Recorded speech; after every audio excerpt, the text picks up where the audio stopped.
Ladies and gentlemen, welcome to the Through These Gates podcast, the most rational Nebraska football show on the internet. Day by day, we get more and more impatient.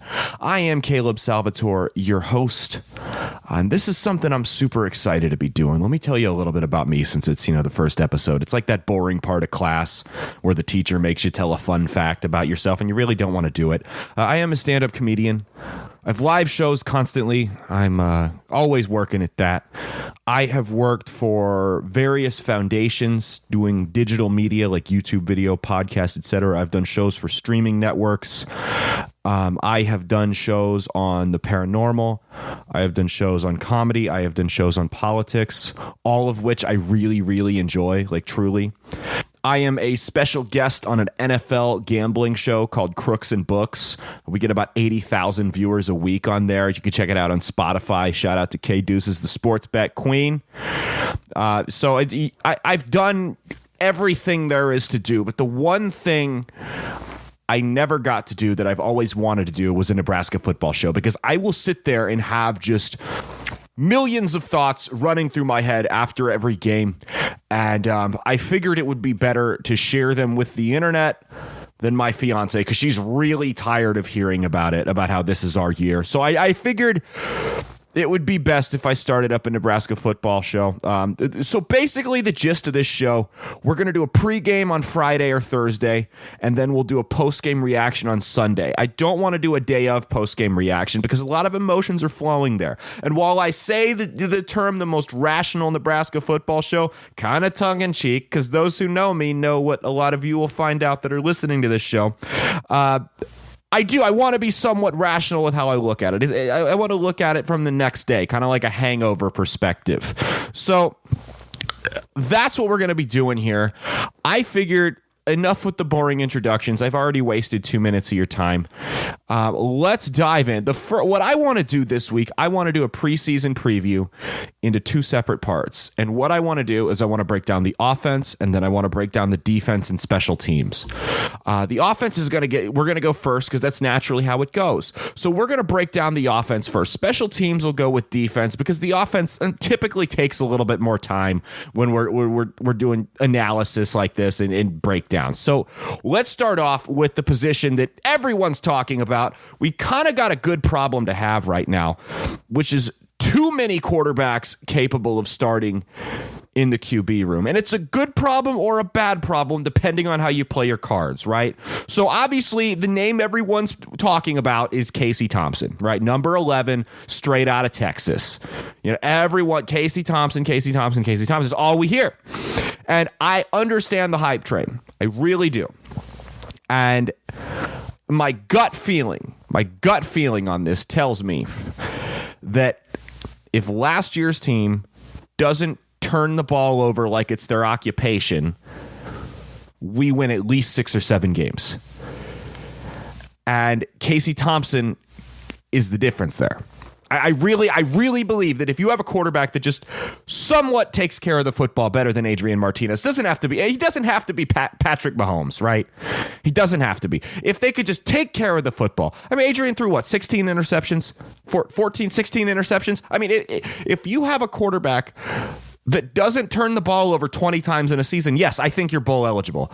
With as good as that team was and as many games as they hung in there with last year.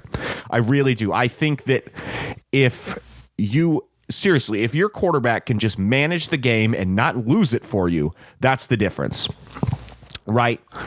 On the flip side, my concern with Casey Thompson is he hasn't exactly just come out and claimed the job. I mean, you still hear little mutters about Chubba Purdy, who we'll get to in a minute. You still hear people talk about Logan Smothers maybe taking the job. And credit to those guys for not going away, because it's easy when you have the big shot transfer like Sam Keller, like Tanner Lee, if we really want to consider him a big shot. But when you have the big shot transfer coming in, it's really easy for those quarterbacks, like Logan Smothers, who's been there, 3 or 4 years. It's really easy for a guy like that to just lie down and be like, I'm out, I'm transferring. But he stayed throughout spring training. He's expected to stay on the roster from everything I've heard. And we don't quote, that's going to be rule number 1. We're not going to quote forums and message boards on here. We don't do the rumor mill crap. We're not going to do that. So from everything I've heard, Logan Smothers appears to be all in for this season. So he's been a great sport, a great teammate, and it's great to have a guy like that in the locker room who's like, yeah, you know what? You brought in two guys who were higher caliber recruits than I was.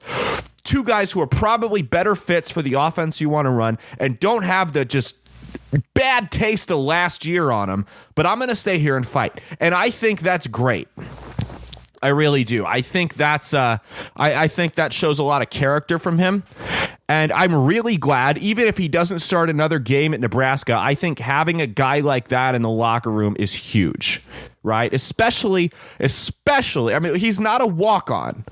He's a 4-star recruit. Those guys, those 4-star big man on campus high school recruits that come in and they get shot down the depth chart like that, it's really easy for guys like that to just bounce. As soon as it seems like they're not going to be the starter, they're out. You know, they'll give it a year or two, but to his credit, he's stayed. So all the credit in the world to Logan Smothers. Really excited to have him on, and I hope they find a way to use his athleticism in this offense, because you saw him in the Iowa game last year. The kid is a burner. Next up, Chubba Purdy, the transfer out of Florida State. Limited game action, obviously a 4-star recruit, younger brother of Brock Purdy, former Iowa State quarterback.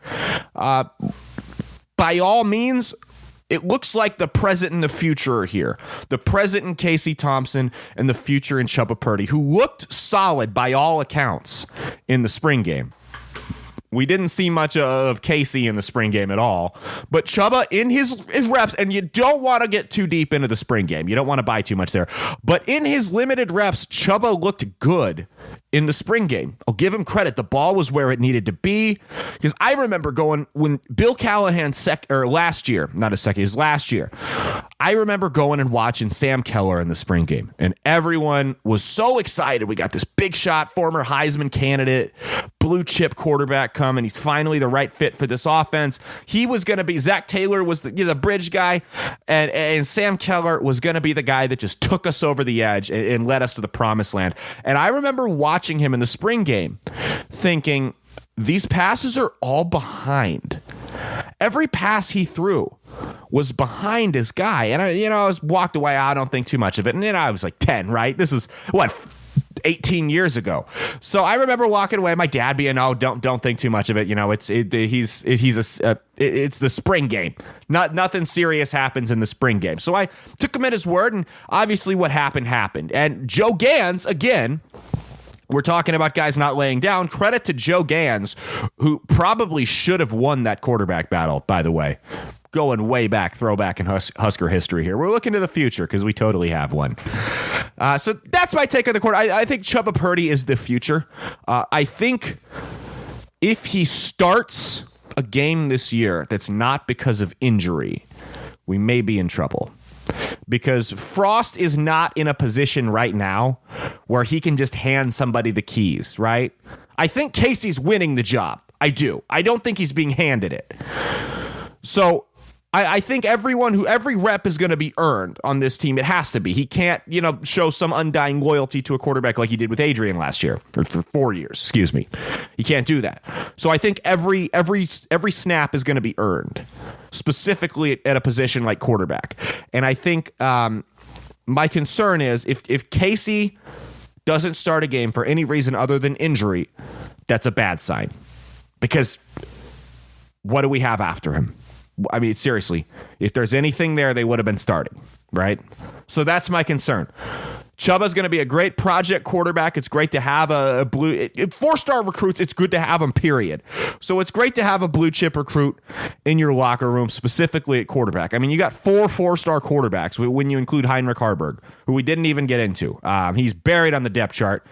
Redshirt freshman. Again, great fit for Mark Whipple's offense. It's going to be interesting. He's a Nebraska kid, too.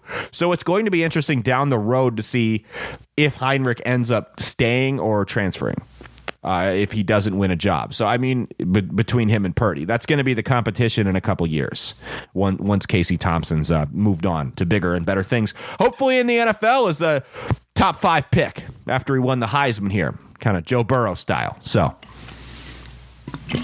next up, we've got a running back.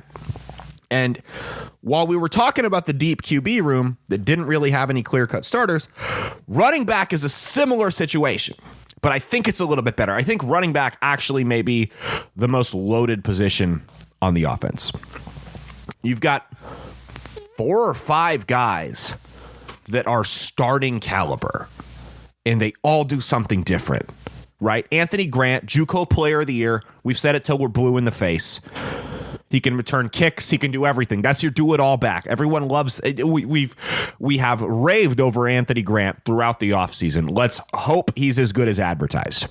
Ramir Johnson, you know what you got. It's your pass-catching back, your receiving guy. New England made an entire Super Bowl run relying on guys like him. Quick, shifty out of the backfield. That's your Ramir Johnson. It's a 1-2 punch, and then you got Jaquez Yant on the goal line. Big back, punishing. Crushed it against Northwestern and then was just gone. We don't know why. From all the speculation, and I mean, typically if you just look at historical trends for why guys have huge games like that and then just seemingly fall off the face of the earth, it's something to do with either attitude or grades. Who knows? I don't want to speculate on a college kid, so I'm not going to get into that. But I'm excited to see him make the year 2 jump because everyone seems to think he's going to do that, and he's got all the talent in the world. He's big, he's fast, he's not just a big back, because there are big backs that are solid backs and just rely on their size. But if you watch him, he runs mean, and even if he turns into nothing other than a battering ram on the goal line, shit, that's good enough for me, man. Like, I mean, he is just a monster. We can let Grant and Johnson and everyone handle everything between the 20s, but if he can be that red zone scoring threat on the ground, that's a game changer. Because we've struggled inside the 10-yard line. And if he can prove to be just that, bust the defense open upside the head from inside the 10. I mean, that's the guy. That's so critical, and we've lacked it since Divino Zigbo, truly. Like, and then the last guy's Gabe Ervin. We didn't get to see a lot of him last year. I was really excited to see him. I think he dealt with some injuries, and it didn't work out. He's a redshirt freshman, so he's still got 4 years of eligibility left. He's a guy, he got kind of buried with injuries again. I mean, he's behind 3 guys, but I really, really do expect all 4 of these guys to see significant playing time this year. I mean, if nothing else due to injury. That's the nature of the position. Running backs, you're the only position that's guaranteed to get hit hard by a defensive lineman or linebacker more often than not every time you touch the ball. Right? So they're going to deal with injuries, especially when they're bigger. Guys are going to dive at their knees and their ankles. It's just going to happen. And then if you're small, on the flip side, you're getting hit by 6'3", 250-pound linebackers that run a 4.40, so you're getting crushed. So, I mean, they're going to deal with injuries. It's good to have 4 guys that can come in and play, and that's where we enter the X factor. The 5th running back on the depth chart, A.J. Allen, who everyone has raved about. We stole him from TCU with Brian Applewhite, one of the new coaches that we brought over. By all accounts, I mean, again, it sounds like we are going to have a 4 or 5-headed monster out of the backfield. And it's just, I mean, Allen will probably see a redshirt year, but remember, they still get 4 games. If you lose 2 or 3 guys, you can consider killing that redshirt, saving it for next year. I mean, there's a lot you can play with a lot with the new redshirt rules. I really like it. So it's, you don't have to. I remember Harrison Beck, shout out to Bill Callahan era again. Harrison Beck getting his redshirt killed for like 3 plays. I remember that. So it's great that they can experiment a little bit more and not have to worry about, throwing the future away for what only turns out to be a couple plays. So the next position is probably the most intriguing. It's not the deepest. It's the most intriguing. It's wide receiver. This is a position that had a lot of question marks prior to spring training camp, right? And then Xavier Betts transferred, quit, retired, whatever. He doesn't play football anymore. You lost your best guy. We knew it was going to be tough to replace Touré's production, and then you lose the second best guy you had. Plus, you're losing Austin Allen at tight end. We aren't even into tight ends yet. So, I mean, there are a lot of question marks at receiver. I want to drink the Kool-Aid. I do. I want to drink the Kool-Aid. I want to believe that Omar Manning is going to have that breakout year. But when you see Mickey Joseph go up and list off, 7 receivers, and he's not one of them, you kind of take a step back. You're like, hold on. Wait a second. So I don't know. I want to see Alante Brown be more than a 4-star special teams player. He's great on special teams, but he's a freak of nature. I want to see him burn guys in the slot. Right? I want to see that. I want to see Trey Palmer play like a 5-star recruit. These are all things I want to see, and I hope we can see him. But I'm not going to hold my breath on it because there's just so many question marks. Like I said, you have got the all rivals recruiting team. You get Omar Manning. He was the number 1 JUCO receiver a couple years ago. Trey Brown, 5-star. Alante Brown, he was a 4-star. Oliver Martin, a 4-star transfer. Marcus Washington, he was another 4-star. I mean, there are a lot of question marks. Marcus Washington's a perfect example. Big, strong receiver. Has the connection with Casey Thompson. Gotta be real, though. The numbers don't wow me. 18 receptions for 277 yards and 2 touchdowns. It's okay. But if that's a guy we're expecting to come in and transform our offense, I got news for you. We can't count on that. Trey Palmer, another one. I believe in Mickey Joseph. Mickey Joseph is one of the coaches where we have seen the track record. We have seen it firsthand, not like Frost, where he was undefeated, won their fake national championship in a small conference. Mickey Joseph produced results in the SEC. He recruited in the SEC. Mickey Joseph is a good coach, regardless of what we have seen the track record. Same as Mark Whipple, right? But again, Trey Palmer, 30 receptions, 344 yards, and 3 touchdowns last year. Doesn't pop out at you. It just doesn't. A guy's supposed to be a burner, right? That's his thing. He's fast, right? 11.5 yards per reception. That's everyone saying that's our number 1 this year. I hope he pans out. I hope he was in a bad system and he was just kind of in Orgeron's team at a bad time when the wheels were falling off, and everything's going to get better. I hope it was everything to do with poor QB play, and Casey Thompson can develop a connection with him, or whoever's starting a quarterback can develop a connection with him that he couldn't find at LSU. I hope that's true. I hope to God that's true. But I don't want to put all my eggs in that basket. I don't. Isaiah Garcia Castaneda, another one. Speed demon. We've added a lot of speed. Right? Coming out of New Mexico State, or was it New Mexico? New Mexico State. Straight out of New Mexico State. I mean, 37 catches, 578 yards, 15.6 average, and then 4 touchdowns. That's decent. Those are decent numbers for a starting receiver. Those are not bad.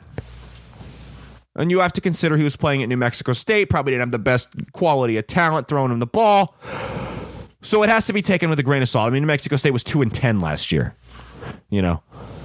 When you lose 30-3 to UTEP, that's a little bit of a cause for concern. But by comparison, when you look at, when you look at Samori Touré's stats at Montana, that was a guy where you could look at his numbers and be like, yeah, he's going to contribute. That's a guy that's putting up ridiculous numbers. That's a guy who is going to be able to come in and contribute. They had NFL scouts coming after him. You know what I mean? It was over. I don't remember exactly what the numbers were, but I know it was over 1,000, well over 1,000 yards his senior year. It was numbers where you could look at it and be like, okay, he's going to contribute. So I think they're hoping that just having a combination of guys who are good is going to cut it. Nobody great. I'm really disappointed about Xavier Betts because I thought he was going to make the jump this year. And I don't know if Mickey Joseph just ran him out because it was nothing he had played under before. What the deal was, I'm, again, not going to speculate. But I am really disappointed we're not going to be able to see him under Mickey Joseph. I thought that could have been just a dominant connection there. So lots of questions at receiver. Oliver Martin, I mean, what do you got? He's reliable. You know, he's great at fair catching punts. What do we have in Oliver Martin? I think we've seen all that we have in Oliver Martin. He's a solid receiver. He's not going to wow you with anything. He's got good hands. He's not overly athletic. He's not huge and going to go up and muscle the ball down when you toss it up on a tip drill. Decent route runner. Does everything fine. It's just they need someone who's going to make that jump and push the offense over. They need that number one receiver. And there's a lot of maybes, but no sure things. I wouldn't have called Xavier Betts a sure thing. I would have put him in as the clear-cut number one. But I just don't know what we have. So it's hard. Look, we got 5-star talent at receiver. We got the number one JUCO guy in the country from a couple years ago. I want to get excited over this. On paper, this is a great receiving core. We're just going to have to see. We're just going to have to see because I don't see anyone who jumps off the paper and wows me here. Moving on. Just talked about replacing receiving production. You lost your top 3 guys in Toure, Betts, and Allen, who was the tight end. So, we returned Travis Vokolek, though, who's very underused. Very underused. I'm hoping that Mark Whipple's offense finds a way to get the ball to Travis Vokolek. You'll notice Sean Beckton, the tight ends coach, was the only coach on the offense, the only position coach or coordinator that kept his job, and that was with good reason. Vokolek, Austin Allen, obviously. He turned Chancellor Brewington, a receiver transfer from an FCS school, into a great blocker. Go look up Chancellor Brewington highlights on Twitter or YouTube. All you'll see is him destroying guys twice his size on the goal line. This is a receiver. He came out of nowhere. Bigger receiver, but a receiver nonetheless. So anyway, back to Vokolek. Underused his last couple years. Just due to scheme. Great blocker. When they did throw the ball to him, he made plays. Guy made SportsCenter top 10 highlight reel. How many times? He made plays. There's no doubt that he's a good football player. It's just a matter of getting him the ball. He's big. He's a great blocker. He's got great hands. He's decently athletic for his size. It's just a matter of getting him the ball. And I think Mark Whipple is going to focus on getting him the ball this year. 6'7", 260 pounds. That's the guy at tight end this year. Ain't nobody better. That's the starter. So let's hope he stays healthy because the offense is going to rely on him. I mean, after him, though, you've got a little bit of a whirlwind. It's a little bit of a pitfall. Flip a coin. You got 4 or 5 guys, maybe even 6, that could see playing time as that number 2. The favorite right now, I think, is Chris Hickman, redshirt sophomore out of Burke. He's the favorite right now, but again, it could be anyone. He's got good size. He played both sides of the ball in high school. He was recruited as a defensive end, moved to receiver, and then tight end. So I mean, he could be the guy. Chancellor Brewington, who we talked about, known for just blowing people up on the goal line. It could be him. AJ Rollins, who blew up, he had some highlight reel catches in the spring game. He blew up. Could be A.J. Rollins. Straight out of Creighton Prep. Lots of local kids. James Carney, Nate Borkircher, 2 more Nebraska kids. Borkircher seemed solid as a blocker last year. Carney, another 3-star recruit. Who knows? There's a name we forget, though, because he can't stay healthy. He was a big shot. Probably one of the top 5 recruiting, not transfer portal, recruiting grabs of the Scott Frost era. You put him up there with Wandale Robinson, guys like that. Thomas Fedoni out of Iowa. And yes, he was a 4-star, highly touted top tight end in the country. And that was a big deal. But it was an even bigger deal that we pulled him out of Iowa. That was why it was such a big catch. And we forget about that. And remember when I talked about big shot players giving it a couple years before they transfer? Well, Oliver Martin did that here.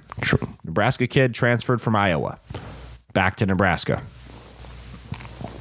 I really don't want Thomas Fedoni to do the opposite of that. So I'm rooting for him. I want him to go off this year. I want him to at least show, hey, I'm the number 2 guy. Give us something to look forward to for next year. I want him to stay healthy, though, because that knee is what's killing him. I want him to stay healthy. All the talent in the world. I really think we got something special with him. And my God, it made me sick to my stomach watching Noah Fant run circles around our defense for years. They plucked him out of our backyards at Omaha South. That made me sick to my stomach. And I don't want to feel like that again with another super talented tight end that we actually had this time. Not one that our coaching staff just decided to barely recruit like he was a 2-star out of McCook. 4-star recruit out of Omaha in our backyard that we let go away. But we have Fedoni. We have him on the team, committed, signed, sealed, delivered. I would hate to see us lose out on that. I would really hate to see that. So I'm hoping we see something from him this year that can really make us look forward to next year. And then on to the biggest question mark of the season. The one that we all love to blame, right? I don't even know how else to put it. I'm just going to be blunt. We all love to blame them. And they did deserve a lot of the blame last year. And we're going to find out just how much of that was coaching. Because we're returning a lot of guys. That's the offensive line. The craziest thing about the offensive line, forget not just the offensive line, this whole season, the craziest thing about this whole season is with all the flashy transfer portal guys we got, all the big time hires we got, right? Mark Whipple, Mickey Joseph, big name hires that other teams would actually, like successful teams would take in a heartbeat. Even Brian Applewhite, you've seen his track record straight out of the Big 12 with TCU. All those flashy hires we made. The craziest thing about this season is just about all of our success is riding on the hire that people were the least excited about. And it's Donovan Raiola on the offensive line. And I'm not going to lie. I'm concerned. Because this could be a wasted experiment if this doesn't work out. And there was no obvious choice like we had with Mickey Joseph to fix this offensive line. There wasn't. Right? Raiola has NFL experience, but he wasn't even the number one guy at the Chicago Bears. He was the assistant offensive line coach. And the Chicago Bears historically have had a terrible offensive line since I think I've been old enough to drive. And Raiola hasn't been there the whole time, so it's not fair to blame all that on him, but still. So you've got that. They were a below average offensive line last year. So what are you going to do? You could flip that, I guess, and say, well, it wasn't his offensive line, so it wasn't, he wasn't in charge. Maybe they weren't doing all his schemes and everything that he wanted to do, so that's why they weren't a more successful line. And I guess you could make that argument. I could counter it and say, well, he was still a part of it. It really doesn't matter. We'll see when the season starts. I think the talent's there. You got 4-star guys all across that line, first and second team. You got the star power there. How do you make it work? Teddy Prohaska, starting left tackle. In the very few minutes he played last year, right? The very few snaps that we saw from Teddy Prohaska as a freshman, he looked like a bookend left tackle. He looked like a guy who was going to play in the NFL and probably as a first-round pick and make lots and lots of money. Can he stay healthy? It's question number one. Question number two, how's he going to be returning from the injury? Guys will blow their knee out, and they may look fine in training camp and in practice, but as soon as the game starts, as soon as they hear that first whistle and the ball snaps, they're just different. It just never clicks for them again. Not the same way it did before, and there's no reason why. It just happens sometimes. And I hope that doesn't happen to him.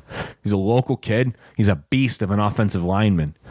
I think he's going to, I in my heart of hearts, I think he is going to anchor this offensive line. If I had him, again, gun to my head prediction, I think he's the anchor of this offensive line for the next 3 years. The next spot, it gets a little murky after him. I think the next safest, you got right guard and center. Right guard with Brock Bando out of Florida, and center with Trent Hickson. Hickson was the backup last year. Nothing flashy. He's a center. You really don't want to hear his name a bunch, and because if you are, it's usually for the wrong reasons. So Trent Hickson, I think, should be solid. He's not going to be Cam Jurgens. Jurgens, I gave him a lot of crap in the past because he couldn't get his snaps down, but he got those down, and he was a great blocker. So if he can be a decent blocker and just not turn the ball over, I don't think we have much to worry about with Hickson. Again, same with Bando. Left guard's interesting. Couple ways you could go. Turner Corcoran, Henry Lutovsky, Ethan Piper. But I like, for the starter, Kevin Williams, the transfer out of Northern Colorado. He's from Omaha North. He was one I was surprised, even though I shouldn't be. I was surprised coming out of high school that Mike Riley didn't recruit him. He was a local kid. It was a solid offense. I was really surprised we didn't recruit him, at least harder than we did. And I'm glad we had a chance to make it up, even if only for a year, because he's a senior. I think he's going to come in and start right away. I don't think you transfer as a senior to come be a backup. I think they're pretty confident Kevin Williams is your guy. If not week one, he will be at some point in this season, be it due to injuries or just superior play. And then the last one. I think it's down to two guys. I think you got Hunter Anthony, the transfer out of Oklahoma State, or Bryce Benhart, the redshirt sophomore, former 4-star recruit. It could be either of these guys. Again, it all depends on fall training, on fall camp. It all depends, and it could be subjective to who's going to play. It could be subjective to play. It could be a week by week thing. Hopefully, it's not. Hopefully, they can get some their offensive line to gel. But I don't know. Bryce Benhart looked shaky last year. Hopefully Raiola is the right man for the job and can come in and help this kid unlock his true potential, because it didn't even look like Benhart was a bad offensive lineman. None of these guys, honestly, they didn't look like bad offensive linemen. It's just law of averages. You don't get 5 guys on a national program in the Big Ten like Nebraska, and every single one of them sucks. It's just law of averages. It can't be. That can't be. They can't all be bad offensive linemen. If you watch them last year, they look lost. They look confused. They look like they don't know where they're supposed to be. They don't know who they're supposed to have. I played offensive line. I get it. It's a lot more than just stop the guy in front of you. There's blocking schemes. There's pulling. There's stunting. There's a lot of stuff that goes into it. Bryce Benhart did not look like a bad offensive lineman. Did not look like a bad right tackle. He looked like he was being coached poorly. I hope to God I'm right on this, because again, I'll reiterate my initial point when we got to the offensive line.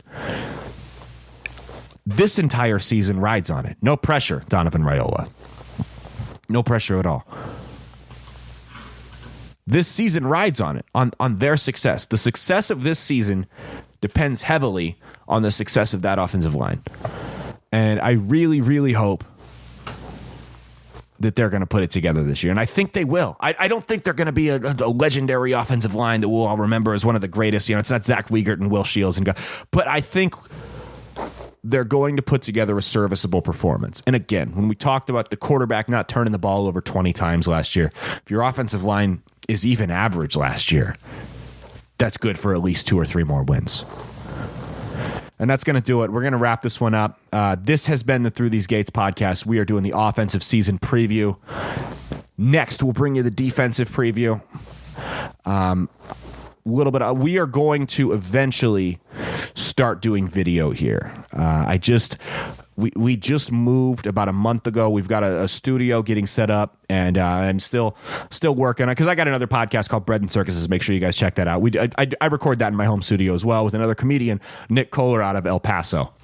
That's the future of where this show's going to go. We'll have video available eventually. It's going to be a pretty sweet setup. I'm just trying to get everything going. You know how moving is. You work really, really hard to get everything moved, and you don't want to do anything for like 2 or 3 days, right? And then you work in spurts, unpacking boxes and moving stuff around. And that's where we're at. We've almost got it cleared out. I'm looking at it right now. Like 2/3 of the way done. And once we have it ready, it's going to be sick. So we're going to have a really cool studio that we can do video stuff from. And we'll still have the great audio. So if you liked our audio, we'll upload this to YouTube and we'll do it on audio. Just so we can reach as many people as possible. But I'm really excited for this season. I'm really excited to do more podcasts for you guys. This is what I love doing, is shows. Again, my vision for this show is, we'll do stuff like this in the off season. We'll do recruiting updates and stuff like that. If there's any big news, we'll do a quick little video or a quick episode on that. But basically my view for this is we'll do a pregame show that comes out Friday, looking at the next game, and then we'll do a post-game show that comes out Sunday, as you know, just kind of a reminiscing on the last game from the day before. We'll do a game-by-game preview before the season starts and just kind of go over my predictions for wins and losses, maybe do like a best case, worst case. We're going to have guests, maybe not anybody super famous or relevant right away, but it's always interesting to hear someone else's perspective and, kind of go back and forth with somebody else. Ultimately, what I want to do, and I may not do it for the first game or two, but what I want to do is I want to do a Sunday morning live stream. That's the ultimate goal. And I want to do it like a radio show. I want to be able to run it live, post the link, and let people join in with their webcam and their mic as we go throughout the show. And we'll do like 45 minutes, maybe even an hour. That's what I want to do. I want to eventually do the post-game show as a live stream show, and anyone can come in. We'll have to let you into the room and everything, so it's not just anarchy and chaos, but we'll let anybody in, and we'll do we'll get your reaction after I do my spiel and do my talking head thing. That's the ultimate goal for this. I'm really looking forward to this. Like I said, I've been a Nebraska football fan my entire life. I was born in 1995, the best football team ever. So what are you going to say? I think we got a great show here. We're going to have an interesting dynamic, and we're going to have some interesting things coming up. So stay tuned. Again, this has been the Through These Gates podcast, the most rational Nebraska football podcast on the internet. Thank you so much.